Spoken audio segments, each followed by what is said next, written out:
Hello and welcome to our second Torah verse Shiur. I have sent you a complimentary source sheet to follow along, to re-listen to go over with your student, your child, and see if they know the sources. There are primary sources, there are introductory sources that have triggered this question, this fundamental question to understanding Noach, understanding the Jewish values, and understanding the way we live life as a Jew, both as halacha and as a complete Adam, as a complete person. And so here we go. Shiur number 2 that we are recording, and the big question is, how do you commit? Or better yet, how do you recommit after making mistakes? Obviously, this question is prompted by Noach and the world having been recreated, in a sense, after the initial mistakes of mankind. And as you can tell, we are going back from Abraham to Noach, which will be tied together in Shiur number 3, why it is that we are going back. But for now, let's focus on the question at hand. How do you commit after making mistakes? And we will immediately go to source number 2. The source of this question actually comes from a midrash, and I will translate this for you. Kisha Amar lemalchei tzedek. Avraham asked Malki Tzedek, which the pasuk says Avraham met him after defeating the 4 kings, and he asked him, Keitzad yitzatem min hateva, how did you deserve to leave the teva? And he said, Amar lo bitzdaka. And as we know, Avraham is the man of tzedakah, as we learned in the last shiur. But now Avraham's asking Shem about tzedakah.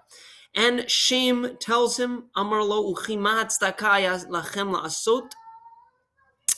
Avram says, what type of tzedakah did you do? V'chi aniyim hayusham? Were there actually poor people on the teva? And v'halo lo hayal ela Noach uvanav? How did you do tzedakah?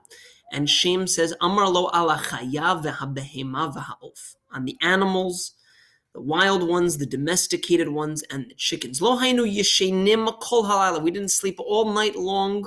Rather, we served the animals all night long. And Avram says, Ani im'aseh im b'nei adam. Avram says, if I do this with man, shehim b'dmot v'tselem, shel hamalachim, who are made in the image of angels, they are even greater than animals. Achat kama v'kama shenatzel min hapgaim. If they were saved, or the more so, how will I be saved? And then what did Avraham do? Miyad v'yata eshel, which is Avraham's way of doing chesed.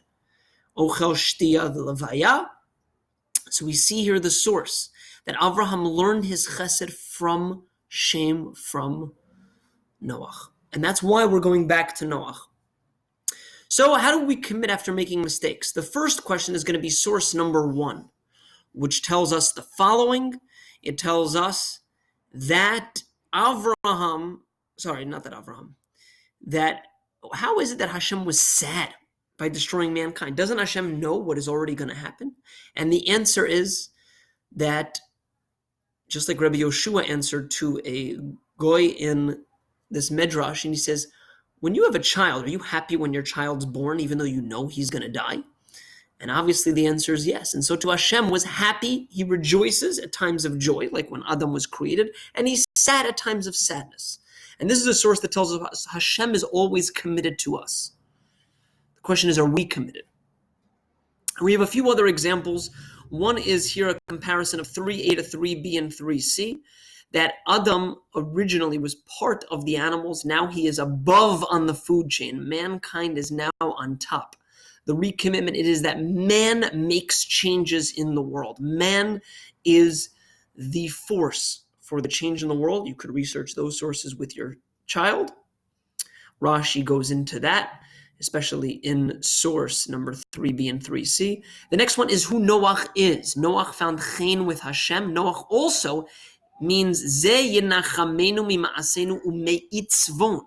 Remember, just like Hashem was sad, so to Noach is the relief from the sadness, from working the land. Noach, as we know, worked the land as a way to do a tikkun, to do a fixing of what Adam's curse with the land, and the land is blessed, going back to who we are as Adam, as individuals who are human, not just spiritual, because that was the core problem of the Bnei Elokim, those who originally sinned in the times of Noach. The next one is the seasons of ups and downs, meaning Kor v'chum v'kayitz v'choref and zera v'katzir. These are 6 seasons according to the Torah, each representing 2 months, and they are 6 time periods, showing that not just that there is a cycle to life, there are ups and downs that will for always happen, that will always be. The next sign of commitment is thanking Hashem. Vayiven Noach mizbeach la'Hashem and vayareach Adonai et reach hanichoach, and Hashem smells the beautiful smell of Noach thanking Hashem. And if we look in 7a, 7b, and 7c, this commitment isn't just to humans, it is also to animals, as we saw in the Midrash Tehillim. And if you look carefully, a berit, beini uvein haaretz. Here we see beini uveinechem uvein kol nefesh chaya, that's the beriti. And finally, we see in source 8, which we're going to get into more, is that after Noach came a diversity, came the 70 nations of the world, Gvulat Amim, and this also connects Bishvil Mispar B'nai Yisrael, which is the Pasuk in Devarim, the 70 people that entered Mitzrayim, and there's also 70 languages of Torah, which we're going to get into later, the diversity in the world. And that shows the commitment. Everybody has a place in the world, 70 nations, 70 individuals of the Jewish people, and 70 languages of the Torah. And now we get into the halacha sources. What else shows the commitment? Well, in the numbers of 7, the numbers of nature, we see the Sheva Mitzvahs B'nai Noach, Dinin Berkat Hashem, which is the laws of government, Hashem's name, to only bless and not curse Hashem's name, Avodah Zarah, to not do Avodah Zarah, Gilui Arayot, to not have inappropriate relations, Shifichut Damim, to not kill, V'gezel, robbery, V'ever Menachai, and to treat the living limb to not eat from it. And as we see, also in the Rambam, he goes through all of the laws that come before Matan Torah, and these being the first one. Adam getting 6 of them, Noach getting the 7th one of not eating the animals. We went through that Noach, really what was so special about him was how he treated animals, how he treated the land. And finishing off, we will go into what is a ger toshav. A ger toshav is someone who has accepted the Sheva Mitzvahs B'nai Noach.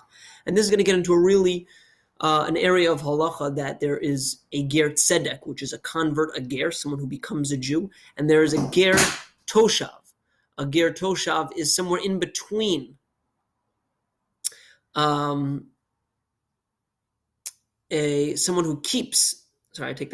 who is commanded in the Sheva Mitzvahs B'nai Noach, and in that sense he gets a certain status. He could live amongst the Jews in the land of Eretz Yisrael, but aval bizman hazeh afilu kibel alav kol Torah kula chutz midaktik echad in mekablin oto. But someone who today, unless they keep all of the Torah, they don't have a status of Bnei Yisrael, unless we live in a perfect world. And then they can be part of us, with us in Eretz Yisrael. And we get this idea of ger toshav actually from Avraham. Avraham is the one who recognizes this status once again coming before Matan Torah. Avraham says that when getting Me'arat HaMachpelah, I am both a foreigner and a native. I am both an outsider and an insider, which is what a ger toshav recognizes. They are part of what Bnei Yisrael represents, and they are also an outsider. And then this gets us to the final source, which is why is it that a ger toshav is not quite a part of the Jewish people? And pause that source there. Pause the recording at that point. And it tells us that the Jewish people have one unique law, and that law is that they could take the property of non-Jews, and non-Jews cannot take the property of theirs. Why is that? Don't they have the Sheva Mitzvahs B'nai Noach? And the answer is that they don't keep the Sheva Mitzvahs B'nai Noach. And because they don't keep the Sheva Mitzvahs B'nai Noach, they don't get rewarded for it. But then we have a source that says that even a goy can be like a Kohen Gadol if he keeps Torah. And the final answer is, which is what commitment is all about, is if you are commanded, if you know that you have to be committed, then you get a higher level of reward than someone who just does it voluntarily. And today, the Sheva Mitzvahs B'nai Noach, as we saw in the Rambam, in source number 9d, that they are not obligated in the Sheva Mitzvahs B'nai Noach today, then therefore they can't be a part of us unless they keep all of the Torah, which would give them the status of a Ger Tzedek. And therefore someone who keeps it not being commanded does not get the same level of reward. And this is why the non-Jew status, even though they could achieve what it means to be a Kohen Gadol, it's only in the stance of Torah because they are not commanded. And commitment after making a mistake is only powerful if you know that you must stay committed. Not that you could choose if you want to, but when you realize you must.